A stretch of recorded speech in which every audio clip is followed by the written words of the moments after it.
Okay, let's dive right in. Today, we're going to unpack a really interesting framework from author Alina Chamberlain. It's basically a guide, a kind of blueprint designed to help women get a clearer picture of the biology, the psychology, and even the soul of men. You know, the whole idea here is pretty straightforward, but it's also a big one. It's that if we don't even agree on what words mean, how can we possibly understand each other in a relationship? So, first things first, let's get on the same page with the vocabulary. So, here's our game plan. We'll start by decoding the blueprint itself. Then we'll explore the three big pillars: the biological man, the committed husband, and the spirit of courage. And then we'll wrap up by looking at where you fit into all of this, in the role of the observer. All right, let's jump right into section 1 and really lay the groundwork for this whole framework. So, in a world where everything can feel a little blurry, this guide basically says, hey, let's get back to basics. The whole point is to create some really clear foundational definitions based on biology and psychology, so we have a shared language to work from. Okay, on to our first pillar. Let's talk about what this framework actually means when it uses the word man. And just a heads up, it's a super specific definition, one that really hones in on biology, separating it from social identity. So, according to this model, when we say man, we're talking strictly about biology. The idea is that a man's psyche, his whole way of thinking and reacting, is physically shaped by his hormones. It's not about gender identity in this context, it's all about the hormonal blueprint. And to make this less abstract, the source points to actual data, like this number right here, 12.7 nanomoles per liter. That's pointed to as a typical lower limit for a guy's testosterone. This hormonal foundation is presented as the key biological starting point. And this right here really gets to the heart of the argument.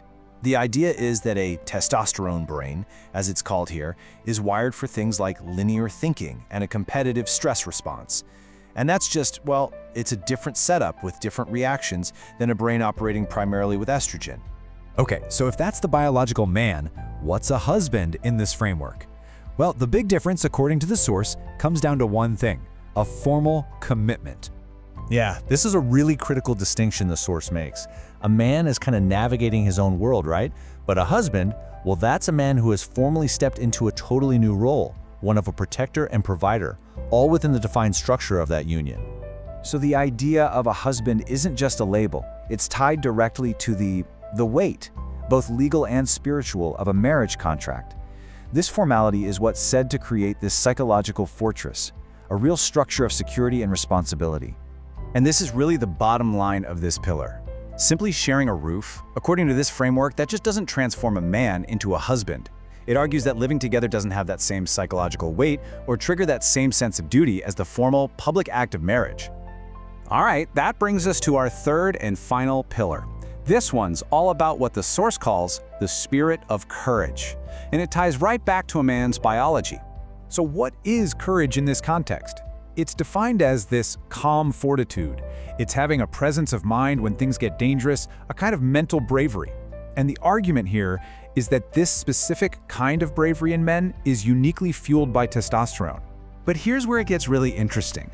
The source says a man's courage isn't some static, unchanging thing. Nope, it's a resource that actually fluctuates throughout his life, and it's driven by those biological shifts. And this timeline shows two of those key moments. First, you've got the fatherhood dip. This is when testosterone supposedly drops to help him be more gentle and nurturing. Then later on, you get the midlife surge, where it often rises again as the kids leave, kicking that competitive drive back into high gear. And as you can imagine, these predictable biological shifts can create some real challenges. During that fatherhood dip, he might need to find male-only spaces to sort of recharge that competitive side. And with the midlife surge, well, if that renewed drive isn't being seen or appreciated at home, the framework warns he might start looking for a new audience. Okay, so we've covered the three pillars: the biological man, the committed husband, and the spirit of courage. So, where do you fit into all this? What's your role? Well, according to the source, it all comes down to one key action. The whole idea is that for a man, it is absolutely vital that his courage is witnessed. It needs to be seen, to be affirmed by his partner. So what does that make your task? I mean, this quote really says it all, doesn't it? The idea is that he might know it himself deep down, but he needs that reflection.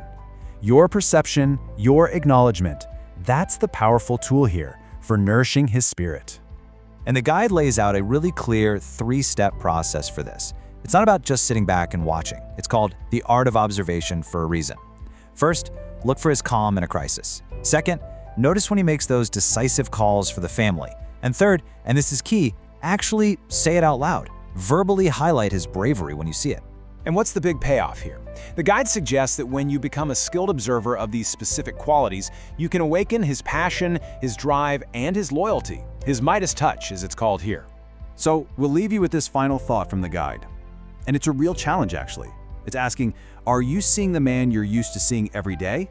Or are you seeing the hero he's waiting for you to see?